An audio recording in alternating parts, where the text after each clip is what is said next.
A scary thought for you this morning. Some analysts say we could see prices at the pump hit $5 a gallon by Memorial Day. That's actually not too far off. And we've already seen prices skyrocket over all the political protests in oil-rich places like Libya. News8's Kent Pierce is live in New Haven this morning. Tell us about those high numbers. Kent. Yeah, Chris and Kristen, not very good news. You mentioned Libya, political unrest taking hold there, political protests in several other countries. There's just even rumblings about some trouble in Saudi Arabia. Now, a lot of our oil comes from that part of the world, so even the idea of governments changing there is enough to send crude oil over $100 a barrel. That's the highest it has been in 3 years, and we're already seeing the price of gas going up too. A gallon of regular in Connecticut is up an average of 4 cents in just the past week. We're up 56 cents from where we were a year ago. And remember, prices usually keep going up as we get closer to Memorial Day. Some are warning we could even see gas hit, yes, you heard it, $5 a gallon. And what we pay at the pump is only the beginning. Basically, the price of everything goes up because everything we buy has to get transported to us, and that requires fuel. Higher prices mean we'll buy less. That causes companies to downsize. Unemployment goes up, and we could be headed back into a global recession just as we were getting out of one. Boy, am I bumming you out this morning. I know, I don't mean to. And this is a worst-case scenario. Remember that this is just what could happen if things really do go bad in the Middle East and North Africa. It all depends on what happens with the governments of those countries and what that does to the price of crude oil. Live in New Haven, I'm Kent Pierce, News. The numbers are changing as fast as the events in the Arab world. Western consumers are concerned at gas prices rising as the Tunisian, Egyptian, and Libyan peoples rise against their rulers. No matter what you're pumping these days, diesel, premium, or unleaded, you're likely going to be getting an extra dose of market fear, uncertainty, and higher prices, dangerous to the global economy and to the world's poor and hungry. The world produces around 85 million barrels of oil every day. OPEC countries produce around 35% of that. Saudi Arabia pumps out just over 1/10 of the total number. Libya sends 85% of its oil to Europe, but it produces only 2% of global output. Still, the events in Libya could produce a dramatic change in the oil numbers if there's a political domino effect. It might go to the Persian Gulf. It might affect the major producers. The kingpin is Saudi Arabia with 8 million barrels per day oil production, and that is just impossible to substitute, impossible to balance the world oil supply demand if that happens. One problem, if revolution spreads, could be a slowdown in foreign investment in developing countries, say the analysts. The weakest and the poorest of across the planet really do not have the resources to support them when there's a downturn. That is, they cannot self-insure in a meaningful way the way rich countries can. In that sense, they're vulnerable, much more vulnerable to the ups and the downs of the international business cycle. More possible trouble in the months to come. If gas prices stay high, farmers in the developing world will have to spend more money on gasoline and so less on food for their families. Showing that Libya may not be just a matter for the oil-hungry West, but for the whole world. Nick Spicer, Al Jazeera, Berlin. Hello everyone, welcome to Global Government News. Today is Thursday, February 24th, 2011, and I'm Darko. Welcome to part 3 of this news bulletin. This is the final part. If you're just joining us, check out part 1. And if you're a new listener, please visit my website at www.ggnonline.com. That's ggnonline.com. All right, well, we're going to continue here and finish up. I still have a lot of news articles to cover, and I'm just going to get to it here. Trying brain pacemakers to zap psychiatric disease. More work needed to test promise of brain pacemakers against psychiatric diseases. Call them brain pacemakers, tiny implants that hold promise for fighting tough psychiatric diseases if scientists can figure out just where in all that gray matter to put them. And it talks about deep brain stimulation, or DBS, has proved a powerful way to block the tremors of Parkinson's disease. Blocking mental illnesses isn't nearly as easy a task, said, but a push is on to expand research into how well these brain stimulators tackle the most severe cases of depression, obsessive compulsive disorder, and Tourette's syndrome. To know best, how to use them before too many doctors and patients clamor to try. And caramel food coloring in cola, this is a little bit of an older story. What is this, from the 17th? I just have this sitting in there waiting to cover it, but either way, if you haven't heard of it, it's news to you. Caramel food coloring in cola could cause cancer. Some chemically enhanced caramel food colorings used in widely consumed cola drinks could cause cancer and should be banned, a U.S. consumer advocacy group has claimed. And will it? Probably not. Should it be banned? I don't think anything should be banned. I think people should just educate themselves and be aware and don't buy that product anymore, and then vote with your dollars and basically have that company go out of business. It says here, want to have a stroke? Keep drinking diet sodas, according to research presented at the American Stroke Association's International Stroke Conference 2011 recently held in LA. Drinking diet sodas could dramatically raise your risk of having a vascular event, mainly a stroke. And that has what, aspartame in it, so I'd stay away from that. And I'd stay away from regular pop, because unless it's the limited edition, like the throwback of Mountain Dew that I've been seeing, and what is it, Cherry Pepsi or whatever, like back in the 80s. Ooh, old school with sugar, you know. This is what you used to have, but most pop has high fructose corn syrup, so, and it will cause diabetes. Here we go. It says oral sex linked to cancer risk. U.S. scientists said Sunday there's a strong evidence linking oral sex to cancer and urged more study on how human I'm not going to, I've heard that pronounced before, but I can't pronounce it right now, but I think it's PPV, maybe, to blame for a rise in oral cancer among white men, and that's what it said, white men. It said mobile phone use not related to increased brain cancer risk. Radio frequency exposure from mobile phone use does not appear to increase the risk of developing brain cancers by any significant amount, which is a bunch of bullshit. A study by University of Manchester scientists suggests. So, you can go in here and check this out. Like I was telling my roommate just a minute ago, they will never, ever, ever come out with the truth on this until you know, a bunch of people have brain tumors or are affected by it. Just too much money thrown at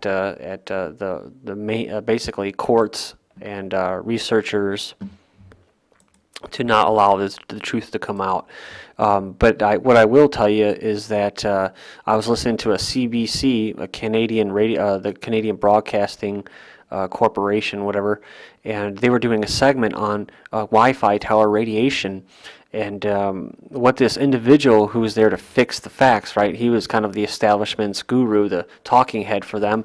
Who's going to make sure that, you know, anything that had to do with this situation with these people living in this apartment on the top floor, basically that they weren't being affected by this tower that he was getting kickbacks off of by having it on top of the building.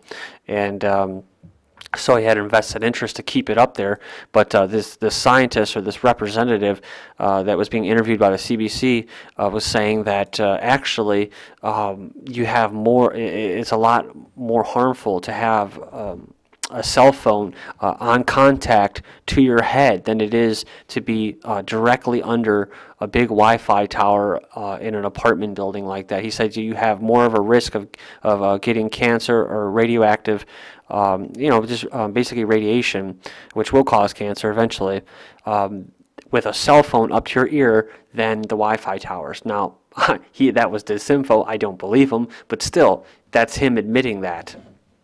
And of course, the telecom companies said, what? I'm just throwing this in there, but when one of the individuals living in the apartment went up to the telecom workers who was installing these big honking black wires that you see like on these water towers now, and on these red and white towers that you're seeing, the big tall ones with the beaking red light that's pulsing through you, waves. Basically, he said that if, you know, the guy was asking, is there anything wrong with that? And he's like, well, you know what, do you want to have kids? And he's like, oh, yeah. And he's like, well, I would move somewhere else. And that was someone from the telecom, a technician telling them that. So Wi-Fi towers are bad. I don't see how radio frequencies beaming directly in your brain is going to not be bad for you. But it says here, cell phone exposure increases brain cell activity. Now, this is a very misleading title, and it's all over the news right now, because you would think that Oh, it increases brain activity, and that's what it shows. I saw the pictures of it, but and here's the video. The links will be posted, but it just says that it stimulates activity. It doesn't say whether it's positive or negative. So, Apple admits toxic chemicals disabled employees of Chinese suppliers. It says Apple, iPod, and iPhone are hot products in China, but the health of 137 employees of Chinese suppliers was adversely affected because of exposure to hexane in their working environment. So. Here we have cribs, playpens cost 9,500 ER visits each year. New study also says more than 100 babies and toddlers die each year from injuries related to these common household items. The Chinese workers appeal to Apple over health worries. There he is holding up his hands, and that's over that hexane. And then we have public has doubts over modified food. Well, you think? It says nearly 70% of Chinese consumers in a recent survey express objections to genetically modified rice. Well, I wonder what they think about with the rice made out of plastic too, huh? Go figure. I mean, dude, the food that we're eating now is just total crap. It says here, feds approve Monsanto herbicide-resistant crops. The USDA has approved planting of 3 genetically engineered crops in as many weeks, including Monsanto Company's Roundup Ready sugar beets and alfalfa that are engineered to tolerate Roundup Ready weed-killing herbicide. EU to admit GM material in animal feed. European Union officials Tuesday approved proposal to allow trace amounts of unauthorized genetically modified GM material in animal feed imports. So if it's in the feed, it's in the meat. And then you got steroids and antibiotics also. Britain set to okay milk meat from offspring of cloned animals. So they were already doing it, yet they didn't happen to tell the public. And then when they got caught, now they're going to okay it, right? That's how it works, guys. Food Safety Agency said last year it had no scientific evidence against human consumption of cloned meat or milk based on an independent study. And we're going to go here. Thousands protests against high food prices in Delhi. And that's in India. Obesity operations rise basically 70% in a year. The number of fat reduction operations has risen by 70% in a single year, costing the NHS in England an extra 20 million, official figures show. And germs protect children from asthma. Go figure. Researchers find that children living in farms are less likely to develop asthma than those living in cities because of exposures with a greater variety of germs. And it says the risk of asthma decreased with the increase in the diversity of microbial exposure, according to a study on the data from 933 European children. So all those people that freak out and wash their hands all the time. It's like, dude, like George Carlin said, man, take a effing chance, man. That's their natural way of fighting disease. Shanghai passes law to introduce a one-dog policy. So it's a one-child policy, and then it's a one-dog policy. Organ traffickers may get death penalty in China. Cracking down. Punishments against tainted food ramp up for melamine and that in China. And, adoption shake-up. New guidelines will stop social engineering. Go figure, guys. Do you think the government's really gonna stop social engineering? No, they're the ones that help carry it out. Women sue Virgin Airlines after claiming they were sacked over pregnancy, and there was even a representative who had to take maternity leave here in the U.S., and she was getting ridiculed because she was going on maternity leave after she was elected. And government orders tobacco companies, and a lot of this stuff, yeah, you'll hear about the quintuplets and that, and that bad woman having all those kids, like that man in India that has like 20 wives and 100 kids. People, dude, before modern civilization, people were doing that. Most people were doing that. They were having like 10, 20 kids. Government orders tobacco companies to run ads criticizing themselves. So, very free market. Senators urge baseball to ban smokeless tobacco. Smoking ban for beaches and parks is approved in New York, so you can't smoke outside New York. Like I said, eventually, my prediction, tobacco will be banned all out. It will be illegal. Higher oil prices, and why is that? Because I believe Alan Watt is onto something. It has to do with the chemtrails and the respiratory stuff that you're basically coughing it up, and they don't like that. Higher oil prices would hamper global economy. Okay, well then, let's do this. London Brent oil prices soar to 120. Order out of chaos, right? Someone is profiting out of all of this. Oil prices skyrocket after Williams' latest revelation. Lindsey Williams believes it's basically to kill the dollar, and that's what I'm also saying. We're heading into it soon, where the reserve currency, the dollar, will be no more. Illinois drivers watching gas prices rise. Protesters rally against high gas prices in South Korea. Korea's hurting really bad with food prices, and there may be some protesting going on there as well. And finishing up, Iran warships dock in Syria. Israeli fears dismissed. House panel's bill would end foreclosure program. Then Democrat urges unions to get a little bloody when necessary. Indiana official used live ammunition against protesters. General ordering probe into report of mind control. U.S. probes PSYOP allegations. Military reportedly employed PSYOPs against U.S. senators. This is GGN, and I'm Darko. Thank you.